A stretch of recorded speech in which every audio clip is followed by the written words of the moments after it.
이 아침 우리가 함께 나눌 이 갈라디아서 말씀은 이름 그대로 사도 바울이 제1차 선교 여행 당시 개척하여 세운 이 갈라디아 지역에 세워진 여러 교회 성도들에게 보낸 편지입니다. 이것은 사도 바울의 고향인 길리기아 이 다소성과 가까운 지금으로 말하면은 이 튀르키예, 예전에는 터키라 그랬죠. 이 튀르키예 중남부 지방을 말합니다. 그래서인지 안디옥 교회의 파송을 받아 그의 선교 동역자였던 바나바와 함께 선교 여행을 떠난 바울은 다른 어떤 것보다도 그의 고향과 가까운 이곳 갈라디아 지방에서부터 그의 첫 선교 사역을 시작합니다. 이후 하나님의 은혜와 성령의 도우심 아래 바울을 통하여서 여러 가지 신기한 기적과 이적과 표적이 나타났고, 바울과 바나바는 매 안식일 때마다 유대인의 여러 회당을 돌아다니며 하나님의 이 복음의 메시지를 전하였습니다. 그 결과 이곳 갈라디아 지역에 있는 많은 유대인들 뿐만 아니라 이방인들에게까지 복음이 전파되어서 그곳에 정말 놀랍게도 하나님의 교회가, 이 초대 교회가 세워지게 됐어요. 그리고 1차 선교 여행을 하나님의 은혜로 성공적으로 마친 이 바울과 바나바는 다시 그들을 파송하였던 모 교회인 안디옥 교회로 돌아오게 되었죠. 그런데 이게 웬일입니까? 얼마 지나지 않아서 그들이 개척하여 세운 이 갈라디아 지역에 있는 여러 교회들로부터 대단히 이 가슴 아픈 심각한 문제들이, 이 소식이 들려왔습니다. 그 소식은 바로 바울이 전한 예수 그리스도의 십자가 복음이 아닌 다른 복음이 지금 이 갈라디아 지역의 교회들의 은밀히 들어온 이 거짓 교사들에 의해서 전해지고 있다는 것입니다. 이들 거짓 교사들이 하는 말이 뭐냐? 우리가 구원을 받으려면 예수만으로는 안 된다는 것입니다. 물론 우리가 예수도 믿어야 되지만 유대교회의 여러 이 율법을 지켜야 되고 또 할례를 받아야만 우리가 정말 구원받을 수 있다. 이런 식으로 당시 초대교회 성도들을 미혹하며 거짓 교훈과 가르침을 퍼뜨리기 시작했습니다. 문제는 이 갈라디아 교회 성도들이 이런 잘못된 교훈과 가르침에 넘어가서 바울이 전한 진짜 복음을 버리고 유대교회의 이 전통과 모세 율법으로 돌아가려고 하는 그런 이 모습이, 이 그런 지금 분위기가 감지되고 있다는 것이요. 이에 분노한 바울은 지금 부스를 들어서 그가 사랑으로 개척하여 세운 갈라디아 교회 성도들을 향하여서 참된 복음이 과연 무엇인가, 우리가 믿는 이 복음의 본질과 핵심이 무엇인지를 다시 한번 이 갈라디아 교회 성도들에게 전하기를 원하고 있습니다. 자, 우리 1절 말씀 우리 다시 한번 같이 읽어보도록 하겠습니다. 사람들에게서 난 것도 아니요 사람으로 말미암은 것도 아니요 오직 예수 그리스도와 그를 죽은 자 가운데서 살리신 하나님 아버지로 말미암아 사도된 바울은, 지금 바울이 하는 말이 뭡니까? 나의 사도됨, 이 나의 사도권은 절대로 어떤 사람을 통하여서 된 것이 아니다라는 것입니다. 오히려 이 바울이 사도가 된 것은 전적인 예수 그리스도로부터, 또한 그 예수를 죽은 자 가운데 살리신 하나님 아버지로 말미암아 자신이 사도가 되었다라고 오늘 이 갈라디아서 1장 처음부터 단도직입적으로 이 강하게 선포를 하고 있습니다. 그렇다면 지금 바울이 왜 이렇게 자신의 사도권을 강하게 변호하며 주장하고 있을까요? 그것은 지금 갈라디아 교회에 들어온 이 거짓 교사들이 바울의 사도권에 이 이의를 제기하면서 이 바울의 그 사도권, 사도의 그 권위를 흔들려 하고 있기 때문입니다. 이들 거짓 교사들이 하는 말이 뭐냐? 저 바울에게는 아무런 권세나 권위가 없다라는 것입니다. 그는 사실 사도라고 할 수도 없다라는 것이에요. 그는 본래 교회를 핍박하던 자가 아니냐? 맞는 말이죠. 사도 바울이 되기 전에 그가 사울이었을 때 교회를 핍박하였죠. 초대교회 최초의 순교자였던 스데반 집사를 죽이는데 앞장섰던 자도 저 바울이 아니냐? 그리고 그가 받은 권위라고 해봐야 고작 그를 파송한 저 안디옥 교회 사람들로부터 받은 것이 아니냐? 한마디로 말해서 이 사도 바울에게는 12사도와 같은 그런 사도적인 정통성이 없다라는 것입니다. 왜냐하면 예수님의 그 3년간의 공생의 사역 때 이 바울이 그 안에 있었던 것이 아니었기 때문이죠. 반면 우리는 베드로, 정말 그 12사도 중에 정말 숫사도인 베드로와 그리고 야고보와 같은 저 예루살렘의 기둥과 같은 대사도들로부터 온 사람들이다. 그러니 누구의 말에 더 권위가 있겠느냐? 이 거짓 교사들은 이런 식으로 바울의 사도권을 부정하면서 그가 전하였던 복음의 가치를 훼손시키려 하였습니다. 그러자 바울은 서신서 이 처음부터 아주 강하게 선포를 합니다. 내가 받은 복음이 하나님이 아닌 사람으로부터 말미암은 것이라고, 나의 사도권이 사람에게서 난 것이라고 웃기지 말라는 것입니다. 절대로 그렇지 않다는 것입니다. 나의 사도됨은 오직 예수 그리스도와 그를 죽은 자 가운데서 살리신 하나님 아버지로부터 말미암은 것이다. 자, 우리 1절 말씀 우리 다시 한번 같이 읽어보도록 하겠습니다. 사람들에게서 난 것도 아니요 사람으로 말미암은 것도 아니요 오직 예수 그리스도와 그를 죽은 자 가운데서 살리신 하나님 아버지로 말미암아 사도된 바울은, 여러분 이렇게, 여러분 원래 바울 서신 여러분 보시면 알겠지만 바울 서신은 이런 식으로 시작을 안 하거든요. 근데 갈라디아서만 유일하게 서신 처음부터 이렇게 바울이 시작을 합니다. 다시 말해서 나의 사도됨, 정말 내가 이렇게 사도의 권위를 가지고 너희에게 복음을 전하는 것은 어떤 사람이 아닌 전적인 하나님의 은혜고 오직 예수 그리스도의 그 십자가 그 보혈의 능력으로 말미암아 내가 사도가 되어서 너희에게 예수 그리스도의 생명의 복음을 전하고 있다라고 선포하고 있는 것입니다. 여러분 오늘 우리의 구원도 마찬가지입니다. 오늘 우리의 구원은 사람에게서 난 것이 아닙니다. 사람으로 말미암은 것도 아니에요. 여러분 우리 가운데 누가 먼저 하나님을 찾았나요? 여러분 우리 가운데 누가 먼저 하나님을 구하였습니까? 그렇지 않습니다. 우리가 먼저 하나님을 찾지 않았어요. 우리가 먼저 하나님을 구한 것이 아닙니다. 우리의 구원은 철저히 위에 계신 하나님으로부터 말미암은 하나님의 선물인 줄로 믿습니다.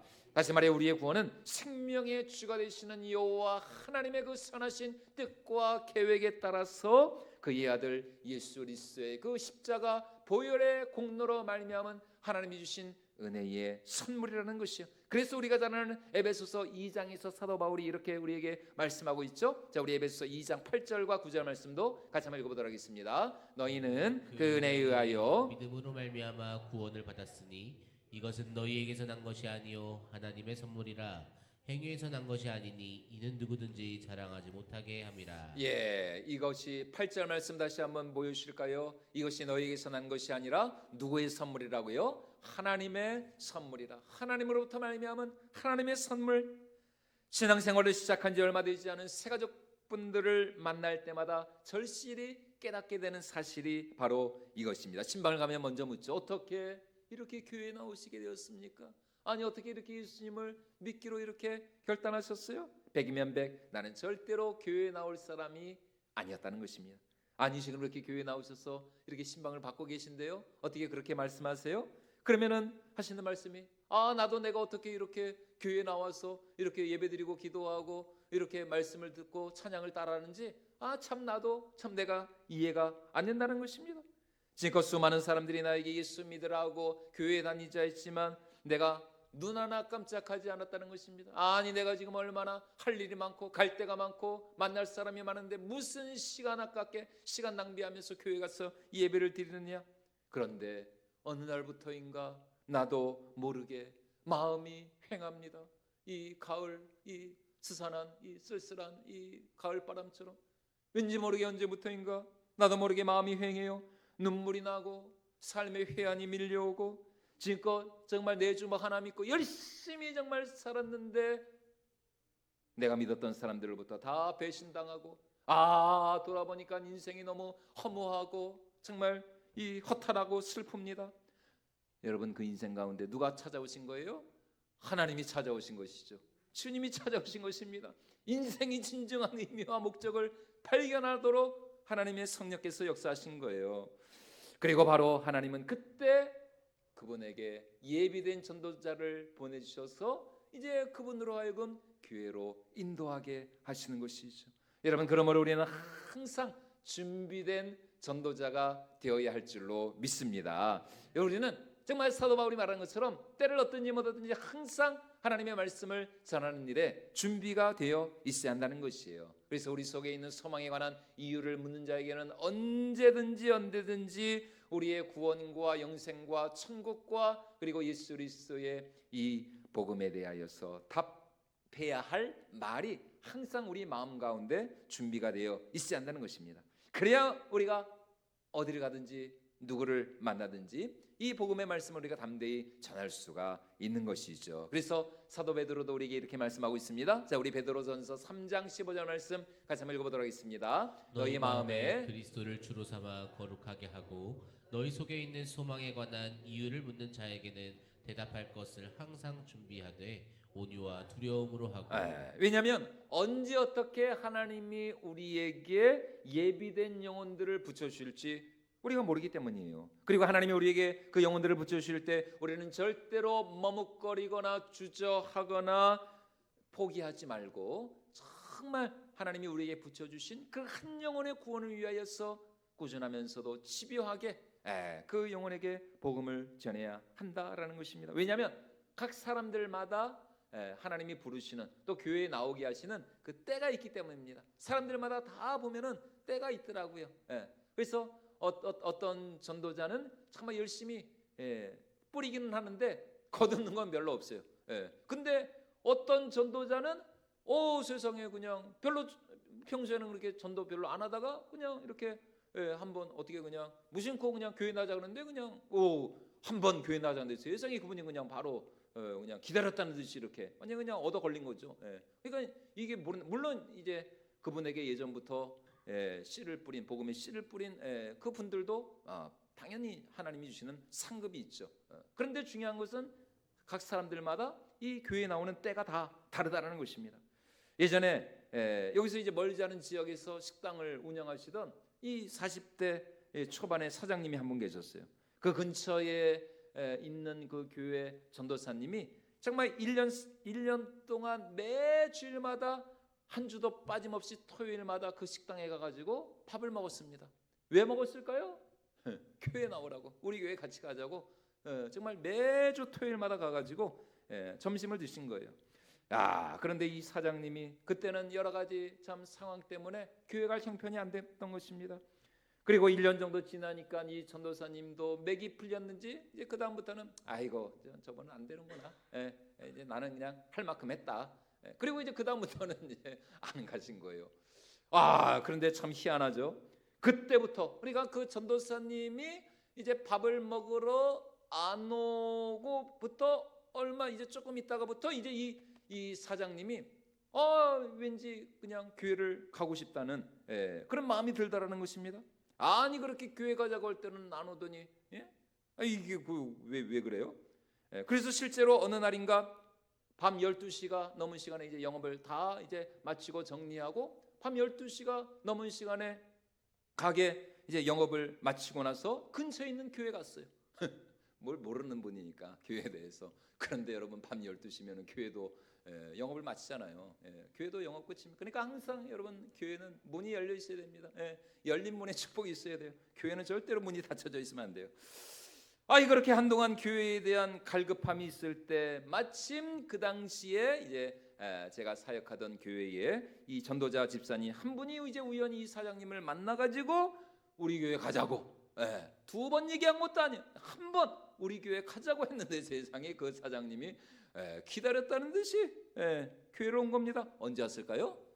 밤 12시 식당 다 마치고 영업 종료하고 이제 그 다음 날 토요일 날 영업 다 마치고 이제 그 다음 날 그러니까 주일 아침 일부 예배 때로 오니 일부 예배를 와가지고 예배도 드리고 등록까지 하시고 참 하나님이 참 역사하신 것이. 그러니까 다 이렇게 여러분 사람들마다 다 때가 있다는 것입니다. 여러분 이처럼 오늘 우리의 구원이라고 하는 것은 여러분 사람의 생각과 우리의 지각을 초월하는 정말 전적인 하나님의 은혜요, 하나님의 주권이요, 하나님의 강권하심인 줄로 믿습니다. 불강력적인 하나님의 은혜가 임해야 비로소 여러분 그 사람이 구원을 받을 수가 있는 거예요. 그거 말고는 다른 이유가 없습니다. 그래서 성경 창세기 처음부터 요한계시록 끝까지 우리 하나님은 그 한 영혼의 구원을 위하여서 어떻게 일하시는 하나님이시냐. 죄송한 말씀이지만 성경 처음부터 끝까지 우리 하나님은 어떤 하나님? 미친 하나님. 미친 하나님. 뭐에 미쳤어요? 우리한테 미친. 우리한테 미친 하나님. 크레이지가. 그래서 실제로 그 아이들이 부르는 그 영어 찬양 가사에 보면은 God is crazy about you 이런 가사가 있습니다. 그러니까 우리 하나님 너한테 완전히 미쳤다는 것입니다. God is crazy about you. 예, 너한테 우리 하나님 완전히 미쳐버렸어. 다시 말해 우리 하나님 마치 내가 없으면 안 될 것처럼, 내가 없으면 죽으실 것처럼 그렇게 우리를 사랑하시고 기뻐하시고 나한 사람의 구원과 생명으로 인하여서 너무나 즐거이 노래하시고 춤을 추시는 그런 하나님. 그래서 우리가 잘 아는 스바냐 3장 17절 말씀에서도 선지자는 하나님의 사랑을 이렇게 노래하고 있지 않습니까? 자, 우리 스바냐 3장 17절 말씀 같이 한번 읽어보도록 하겠습니다. 너의 하나님 여호와가 너의 가운데에 계시니 그는 구원을 베푸실 전능자이시라. 그가 너로 말미암아 기쁨을 이기지 못하시며 너를 잠잠히 사랑하시며 너로 말미암아 즐거이 부르며 기뻐하시리라 하리라. 예, 마치 나 하나 때문에 죽고 못 사실 것처럼 그렇게 하나님은 나한 사람의 구원과 생명과 영생을 위하여서 당신의 전부를, 그래서 우리 하나님 당신의 그 독생자 외아들 예수 그리스도를 저 십자가에 갈갈이 찢겨 죽이실 정도로 그렇게 우리의 구원과 생명을 위하여서 자신의 전부를 내어주신 나밖에 모르는 그런 바보 같은 하나님이신 줄로 믿습니다. 자, 우리 스바냐 3장 17절 말씀 우리 이 찬양 우리 같이 한번 찬양 불러보도록 하겠습니다. 너의 하나님 여호와가 너희 가운데, 너의 하나님 여호와가 너의 가운데 계시니 그는 구원을 베푸실 전능자시라.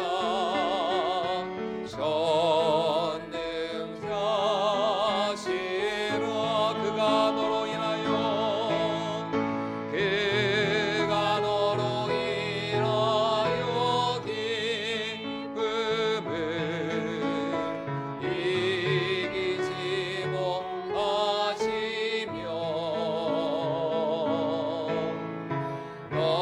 너를 잠잠히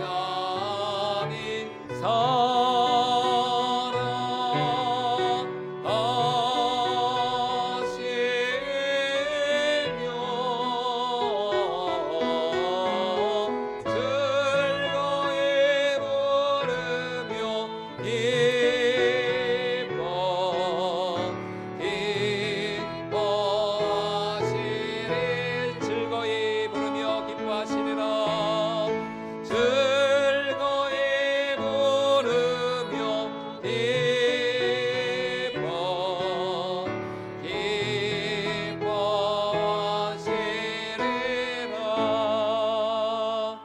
여러분, 세상에 어떤 사랑이 이런 우리 하나님의 사랑과 같을 수가 있겠습니까?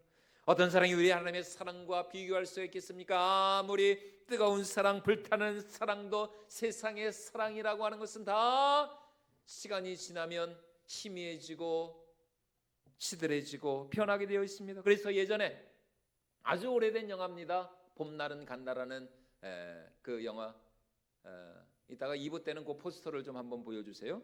예, 봄날은 간다라는 그 영화에 보면은 이제 그만 헤어지자고 하는 그 여자 주인공에게 그 남자 주인공 유지태 씨였는데, 그 남자 주인공이 뭐라고 하는지 아십니까? 사랑이 어떻게 변하니? 아, 너무 처량해. 그냥 내가 대신 울어주고 싶어. 나는 너밖에 몰랐는데 헤어지자고 하니까 너무 이 남자 주인공이 상처를 받아가지고 사랑이 어떻게 변하니? 여러분, 그래서 여러분, 세상 사람들이 하는 말이 뭡니까? 처음에는 너 없으면 죽겠다라고 처음에는 그러다가 나중에 사랑이 변하고 나면 하는 말이 뭐예요? 너 때문에 죽겠다. 아이고 참, 진짜 그런 말 하지나 말지. 여러분, 그러나 우리 하나님의 사랑은 변함이 없는 사랑입니다. 영원한 사랑입니다. 여러분, 우리 하나님의 사랑은 끝이 없고 한결같은 정말 이 한결같은, 사람이 한결같기가, 우리는 한결같을 수가 없죠. 근데 하나님의 사랑은 한결같은. 만약에 오늘 아침에 하나님이 기분 나쁘다고 하늘에 해를 그냥 안 떠주게 해주시면 그냥 여러분, 그건 큰일 나죠. 큰일 나, 여러분. 하나님은 변덕스러운 하나님이 아닙니다. 우리 하나님은 한결같은 하나님, 한결같이 우리를 사랑해요. 이런 우리 하나님의 사랑을 가장 잘 보여주는 것이 바로 우리가 잘 아는 누가복음 15장에 나오는 그 잃은 양 한 마리를 찾아 헤매는 목자의 비유입니다. 이미 자신에게 99마리의 양이 있어요. 그러나 여러분, 이 목자는 그 한 마리, 그 자신의 그 잃은 양을 찾기 위하여서 산을 넘고 강을 건너 골짜기를 헤맵니다. 그리고 그 양을 찾은 후에는 어떻게 합니까? 야, 너 이놈의 양새끼, 너 이거 어디 갔다 그냥, 그냥 이렇게 나를 그냥 고생을 시키고 너 집에 가기만 해봐라. 여러분, 목자가 그랬나요? 아니요. 얼마나 그 한 마리 잃은 양을 찾은 그 기쁨에 감사하고 감격하면서 세상에 그 양을 어떻게 해요? 자신의, 여러분 저거 보이시죠? 야, 저 양은 아유, 저 양 저 무게도 꽤 될 것 같은데 저 양을 그냥 자신의 양 어깨에다가 얼마나 참 기쁘고 얼마나 좋았든지 저렇게 그냥 기쁨으로 하나도 힘든 내색 안 하고 말이죠. 그리고는 그 양 한 마리를 찾았다고 어떻게 합니까? 집에 들어와서는 온 동네 사람들을 다 불러 모아가지고 잔치를 베푼 잔치. 양 한 마리 찾았다고. 배보다 배꼽이 더 큰 거예요. 그만큼 이 목자는 그 양 한 마리를 너무나 아낀 것이죠. 정말 사랑한 겁니다. 그 양을 구하지 않고서는 견딜 수가 없었어요. 그리고 그 양 한 마리를 찾았을 때 너무 감사하고 감격한 마음에 온 동네 사람들을 불러 모아서 잔치를 열었던 것입니다. 오늘 우리 하나님도 마찬가지입니다. 하나님은 우리 위하여서 자신의 일부를 내어주신 하나님이 아닙니다. 그렇죠? 하나님이 자신의 일부를 내어주신 게 아니에요. 저 영원한 지옥불 속에 들어가서 죽을 수밖에 없는 우리를 구원하시기 위하여서, 만약 하나님께서 당신의 천사들 가운데 한 천사라도 우리를 대신해서 주셨다면, 여러분 그것만으로도 참 감사한 일 아닙니까? 우리를 대신해서 뭐 가브리엘 천사를 보내주셨다든가, 아니면 미가엘 천사를 내어주셨다든가, 참 그것만 해도 송구하고 감사한 일인데, 그러나 우리 하나님은 우리를 위하여서, 난 사람의 구원을 위하여서 자신의 생명인 예수 그리스도를 내어 주셨다는 것입니다. 그래서 오늘 4절 말씀에서 바울은 그가 전한 복음의 핵심을 이렇게 말씀하고 있습니다. 자, 우리 4절 말씀도 같이 한번 읽어보도록 하겠습니다. 그리스도께서 하나님 곧 우리 아버지의 뜻을 따라 이 악한 세대에서 우리를 건지시려고 우리 죄를 대속하기 위하여 자기 몸을 주셨으니, 자기 몸을 내어주셨다. 저게 중요한 말입니다. 그리스도께서 우리 죄를 대속하기 위하여 자기 몸을, 다시 말해 우리의 구원을 위해서 예수님은 자신의 생명을 내어 바치신 것입니다.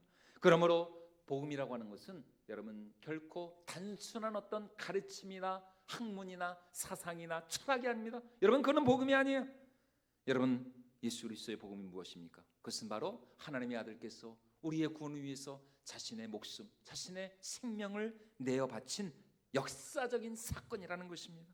다시 말해 하나님 아들의 목숨과 생명, 그분의 피와 땀과 눈물을 우리를 위해 바친 것입니다. 왜냐하면 우리 힘으로는 절대로 이 죄와 사망의 권세로부터 우리가 벗어날 수 없었으니까요. 구원받을 수 없었으니까요. 여러분 물에 빠진 사람에게 지금 필요한 게 무엇일까요? 물에 빠져 허우적거리며 지금 저 물속에 빠져 죽어가면서 살려달라고 소리치는 그 사람에게 여러분 필요한 것이 무엇입니까? 여러분 그런 사람에게 12주 완성 수영 강좌, 여러분 그게 필요한가요? 어떻게 하면 수영을 잘할 수 있을까? 여러분 그런 수영 책자를 그 지금 물에 빠져서 허우적거리면서 빠져 죽어가는 사람한테 그 수영 책자가 뭔 소용이 있어요? 여러분 지금 그에게 필요한 거는 가르침이 아닙니다. 어떤 무슨 교양 강좌나 어떤 무슨 학문이 아니에요. 지금 그에게 필요한 것은 뭐예요? 누군가 직접 그 사람을 위하여서 그 물속으로 뛰어 들어가는 것입니다.